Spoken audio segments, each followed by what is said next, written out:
drums. Side. All right. Do we need to be closer? Or is this good for you? It's good. All right, cool.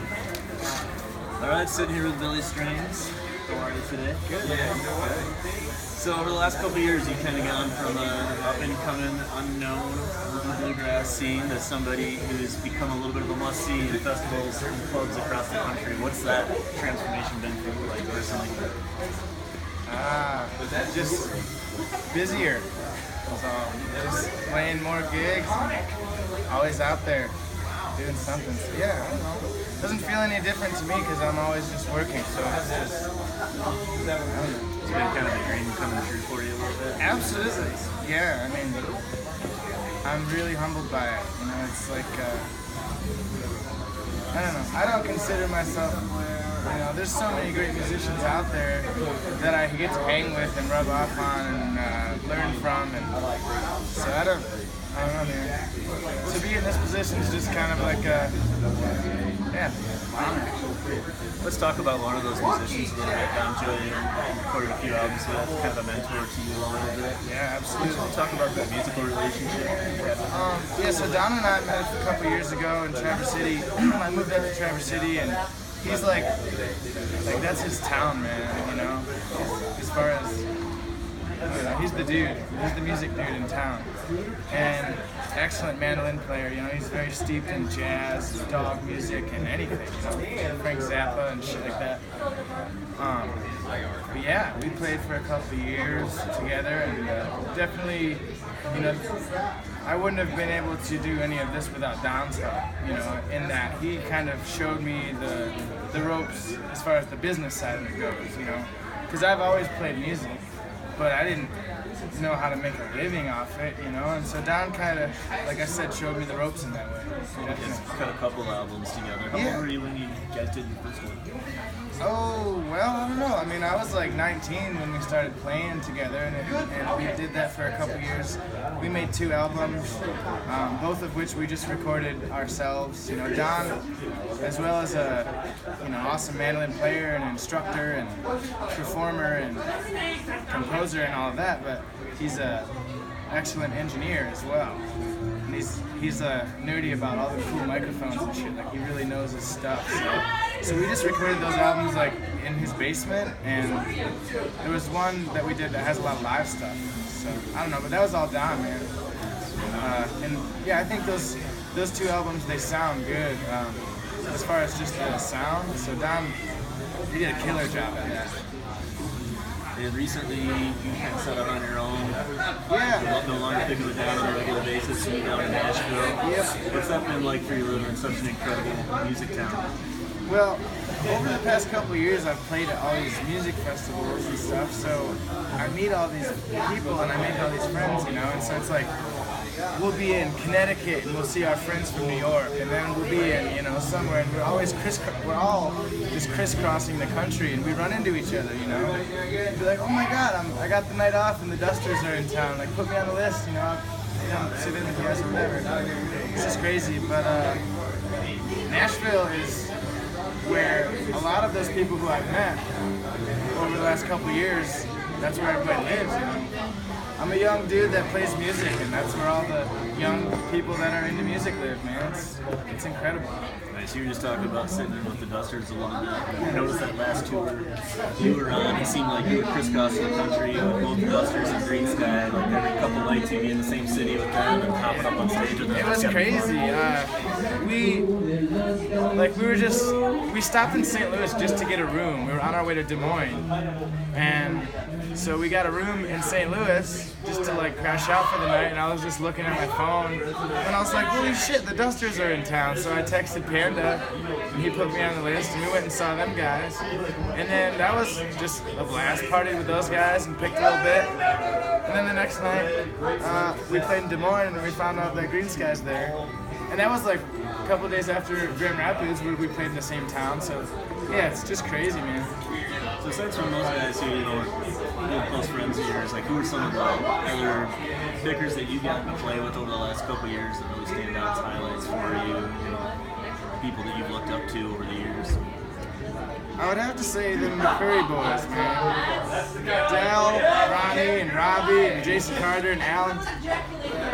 them guys, man. I've been able to hang out with those guys a little bit. They're just such nice people and amazing musicians. And, you know, at Big Sky Big Grass, I got to hang out with Sam Bush, pick some, and of course, David Grisman's a friend of mine too. And so, those guys, man, you know. Playing all the good ones. Yeah, David Grisman, Del McCurry, Sam Bush, those guys are killing it. Also, definitely Brian Sutton. You know, I've got to play guitars with him just a couple times, and it scares the shit out of me, but it's really awesome. He's just so good. I know a lot of times you get to meet those guys at festivals and you get some late night picks there, and you kind of gain that reputation as one of those people that just doesn't put the axe down all night long and keep on playing. So how much do you play a day? I mean, if I'm just sitting at home, I play at least an hour every day, but at festivals and stuff, yeah, man, it's because, you know, there's people like that, you know. Brian Sutton's hanging out playing, and, you know, all my friends are picking and the music's sounding good. It's like, I'm 23, man. My feathers are fluffed. I'm not gonna like put my guitar away. So talk a little bit about, like, so when Green Sky got canceled in Nashville, I think it was, and then even last night, like, I don't know if you remember, but like we were listening to him play for like 2.5 minutes. Like, I don't know why you answered the phone or how that worked out, but it's like 3 o'clock in the morning and you're just still going. Well, it's always like fun because performing is so different than, you know, just playing, you know, just for the fun of it. Like that night, Green Sky, we all got snowed out in Nashville, and so we were like, screw it, our gigs got canceled, let's just get together and pick. And so it's just always fun, you know, because then it's like the pressure's off. It's just like, you know, it's like playing hacky sack or something. It's just for fun. How many people did you have over in your house for the impromptu Green Sky Jam party on the night of the canceled show? It wasn't at my house, but there was quite a few people there, and it was a good jam. We had a good night. I mean, by the end of the night, it was like the whole top floor of the party was just singing Beatles songs, and what's that guy's name, man? I can't remember his name. He's such a Mr. Jimmy. Oh yeah, from Raybacks. He was just killing it. Dude, he's playing the piano. We're all singing songs. Oliver Craven and him were just like leading all these Beatles jams. It was sweet. But yeah, that's what I live for. I love, you know, just doing that because it's like, it's so fun, but at the same time you're learning how to interact musically and like how to like lay back in the groove when somebody else is taking a break, and how to like make them sound good, and just like, it's just like practice, you know, but just for fun. I mean, you can get around with 5 people and just hang out and drink some beers and pick some tunes. It's fun. Because then if somebody messes up, you know, you can just try it again next time or something, but it's not like you like threw a huge clam on stage, you know? Sure. So I said it today, but like and I've heard you say it, like you're kind of like Green Sky's little brother. Like what, and obviously with, you know, playing with Nirshi and, you know, Panda and Andy, like what's... I don't even know what to say, man. It's just like, to be invited into that whole family, you know, it just feels great. And, you know, it's nothing other than those guys, like, care, and they're friends, and they just, you know, that's how this musical community is. It's not like I don't know how, like, rock and roll or hip-hop or stuff like that works, you know, but there is no, like, competition, you know. If anything, any member of any other band is just going to try to help the other bands out.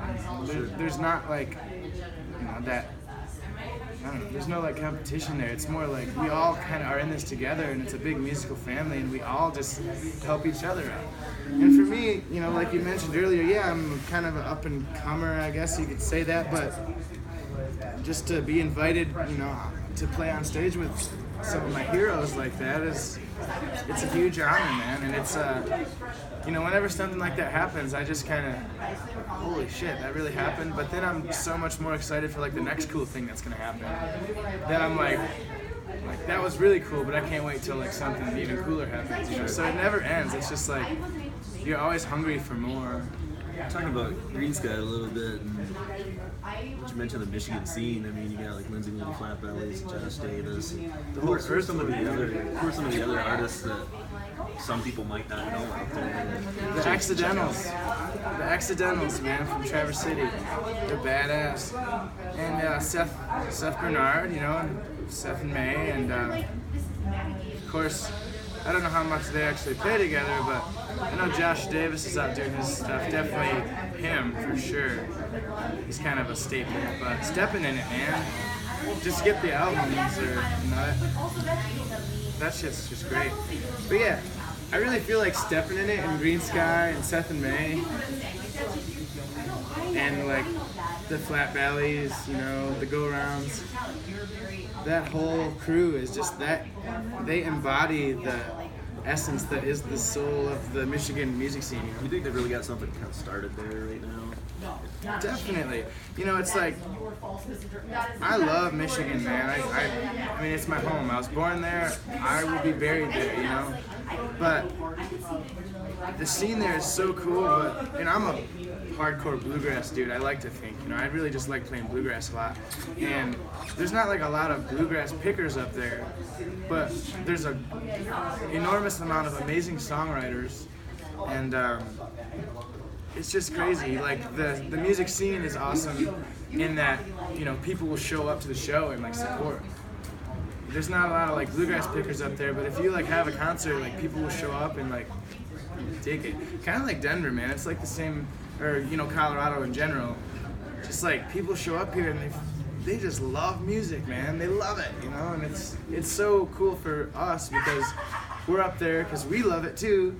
And then when everybody's loving it, man, this energy just, you know, comes in the room. You can see it above everybody's heads and feel it in the air. It's like it's a really special thing, man. It's music. I know you were saying earlier this weekend how, you know, this weekend's kind of been the norm for you, just having like a lot of different pickup artists with playing with you, whatever city you're in, and then kind of putting together a pickup band. But you've got some regular guys you're playing with down in Nashville now, or yeah, have a new project or something. Definitely. I mean, I've been kind of just picking up members and just trying different people out. Not really done any like serious like auditions or anything like that, but now that I'm in Nashville, I definitely want to get some guys together that live there, and I have, you know, some people in mind and some people that are available and ready to go. Billy Failing is already in. He's my banjo player, and he's from Portland, but he went to Berkeley for a little bit, and now he lives in Nashville. And man, he's just like, he's like mini Panda or something. He's just got a really awesome style, you know. Cool. I love it. But yeah, it's awesome being in Nashville. It's surrounded by all those players. Like the other day, I went in and did a session. I recorded, you know, just for this little EP that I'm doing, and it was like 5 days before tracking, and I didn't even know who was gonna play them, or like what songs I was gonna put on it. And then I was just like, I have to do this thing. So I just called a couple friends. I called John Mylander and Casey Campbell, and then Billy Failing was already in the van with me. We were coming from a festival and went straight to the studio, and like, you know, the guys didn't even know the songs, but they killed it. It's like they're just pros, man. That's what Nashville's about, you know. It's amazing. Just super pros. Got anything else, Anthony? My hands are freezing. I'm like shaking right now. So, It's April in Colorado. What can we say? Yeah, I know. Well, thanks for your time, Willie. I appreciate it. Thank you. See you as always.